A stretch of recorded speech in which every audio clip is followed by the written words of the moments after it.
ఇది మాత్రం అందరూ గుర్తుపెట్టుకోవాలండి. ఎవరికైనా సరే జ్వరము, దగ్గు తగ్గకుండా 2, 3 వారాలు అట్లానే కంటిన్యూయస్‌గా వస్తా ఉంది అనుకోండి. ఫస్ట్ మనం ఆలోచించాల్సిందేంటంటే వాళ్ళకి టీబీ జబ్బొచ్చిందా లేదా అని ఆలోచించాలి. ఆ టీబీ జబ్బు అని చెప్పడానికి మరికొన్ని లక్షణాలు కూడా ఉంటాయి. ఆ దగ్గొస్తుంది గదా! ఆ దగ్గులో గల్ల ఎక్కువొస్తూ ఉంటదండి. దాంతో పాటు జ్వరం ఏదైతే వస్తుందో ఆ జ్వరం గూడా సాయంత్రం పూట ఎక్కువొస్తూ ఉంటుంది. దాంతో పాటు వాళ్ళకి ఆకలి సరిగా వేయదు.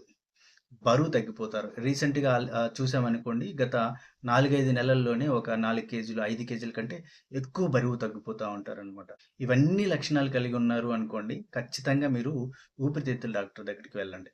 మీరు రొటీన్‌గా యూజ్ చేసే యాంటీబయాటిక్స్ ఉన్నాయి గదా! ఆ యాంటీబయాటిక్స్‌తో ఈ టీబీ జబ్బనేది తగ్గదండి. తగ్గకుండా ఇంకా పెరుగుతూ ఉంటదనమాట. ఒకవేళ మీరు ట్రీట్మెంట్ తీసుకోకుండా అలానే ఉన్నారనుకోండి, ఆ టీబీ జబ్బు ఊపిరితిత్తుల్లో ఎక్కువైపోతూ నెమ్ములాగా తయారైపోతది. దానివల్ల ఎక్కువ ఆయాసంలాగా వచ్చేస్తదనమాట. దాన్ని అలానే ట్రీట్మెంట్ చేసుకోకుండా ఉన్నారంటే, మీరు చనిపోయే అవకాశాలు గూడా ఎక్కువగా ఉంటాయి.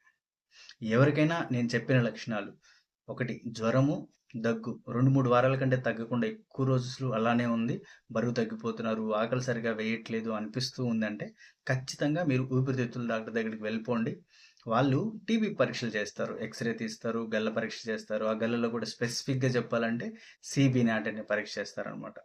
అది ఉందా? లేదా? అని ముందు తేల్చుకోండి. ఒకవేళ ఉందనుకోండి, ఈ టీబీ జబ్బు చాలా స్ట్రాంగ్ బాక్టీరియా అనమాట. కనీసం ఒక 6 నెలలైనా ట్రీట్మెంట్ వాడుకోవాల్సొస్తది. లేదు అనుకోండి, రొటీన్‌గా వాడే యాంటీబయాటిక్స్ మీరు ఏది వాడారో అది చూసి దానికి ఆల్టర్‌నేట్‌గా వేరేది మార్చైనా ఇస్తారు. కానీ ఎక్కువ రోజులు దగ్గు, జ్వరాన్ని మాత్రం ఎప్పుడూ నెగ్లెక్ట్ చేయొద్దు. Thank you.